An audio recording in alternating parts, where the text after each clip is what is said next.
भारत पर ईसा की पहले के समय से ही विदेशी आक्रमण होते रहे हैं। अलेक्जेंडर सिकंदर का आक्रमण भी एक विदेशी आक्रमण था। फिर बाद में ग्रीक शासक आए और उनके पीछे कुषाण और फिर हूण। हूणों का आक्रमण काल माना जाता है 2वीं से 6वीं शताब्दी के बीच। आखिर सवाल उठता है कि आखिर हूण थे कौन। सर्फ, हूण और कुषाण मध्य एशिया में रहने वाले कबीले थे जिनको चीन के लोग बारबेरियन यानी कि जंगली कह दिया करते थे।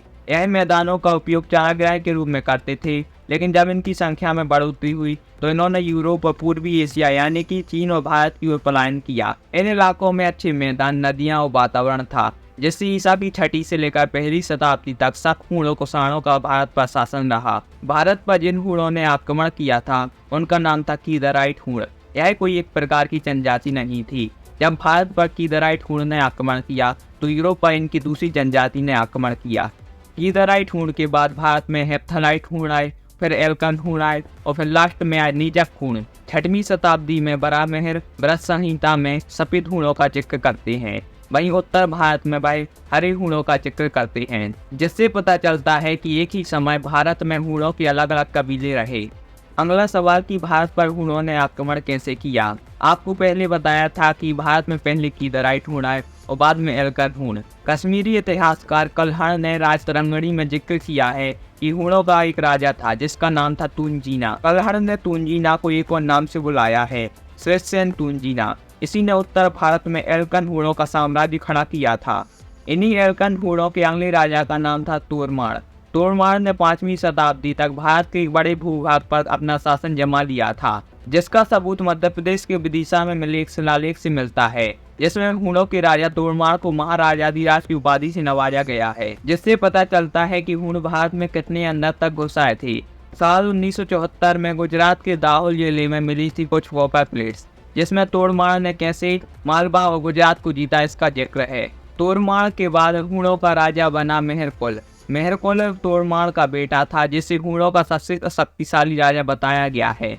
मेहरकुल के बारे में लिखा है कि इसने बौद्धों का दमन किया और भारी लूट मचाई। कल्हण की राजतरंगिणी में लिखा है कि इसने तमिलनाडु, श्रीलंका और कर्नाटक को जीता था, लेकिन कुछ इतिहासकार इसको सही नहीं मानते कि इसकी कैंपेन में इतना डेप्थ था। आधिकारिक इतिहास के अनुसार हूण उत्तर भारत तक ही सीमित थे। जब हूण भारत आए तो यहाँ पर गुप्त वंश का शासन चल रहा था।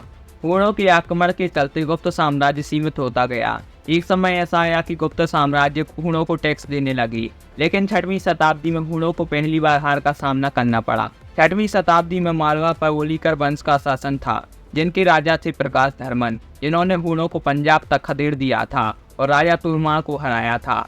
हालांकि तोरमाड़ का बेटा मेहरकुल एक बार फिर सेना के साथ लौटा, जिसका सामना हुआ ओलिकर वंश के प्रकाश धर्मन के यशोधर्मन नाम के बेटे से, जिसका साथ दिया गुप्त वंश के राजा नरसिंह गुप्त ने। चीनी यात्री हिवेंशोक ने भी यशोधर्मन और नरसिंह गुप्त के द्वारा मेहरकुल की हार का जिक्र किया है। 528 एडी में हूणों और भारतीय राजाओं के बीच एक भयंकर युद्ध हुआ, इसे सौंदनी का युद्ध कहा जाता है। इस युद्ध में मेहरकुल की हार हुई और उसे पीछे हटना पड़ा। हालांकि कुछ समय तक शासन किया, लेकिन ज्यादा देर तक नहीं टिक पाया।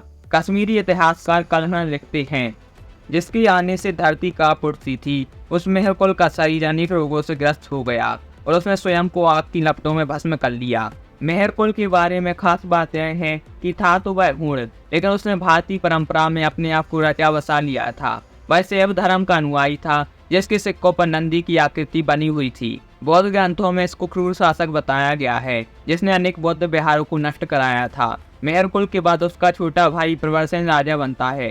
कल्हण ने लिखा है कि प्रवरसेन इतना क्रूर नहीं था, इसने लोगों के भले के लिए निर्माण भी कराया था। साथ ही प्रवरसेनपुर नाम के शहर की स्थापना की थी। कई इतिहासकार मानते हैं कि आज का श्रीनगर ही प्रवरसेनपुर हो सकता है। साल 1956 तक इसको हूणों का अंतिम राजा माना जाता था, लेकिन बाद में रिसर्च से पता चला कि इसका पोता महाराजाधिराज शाही खिंगाला अंतिम राजा हूणों का था। युधिष्ठिर नाम का राजा हूणों का अंतिम राजा था, जिसको प्रतापदित्त नाम के राजा ने हराया था, जिसने कारकोटा वंश की नींव रखी थी। युधिष्ठिर की हार के बाद हूण राजाओं का शासन पूरी तरह समाप्त हो गया। फिर आम हूण लोग भारतीय लोगों के साथ विलय कर लेते हैं। यह थी हूणों की कहानी, जो 2वीं से 7वीं शताब्दी तक चली।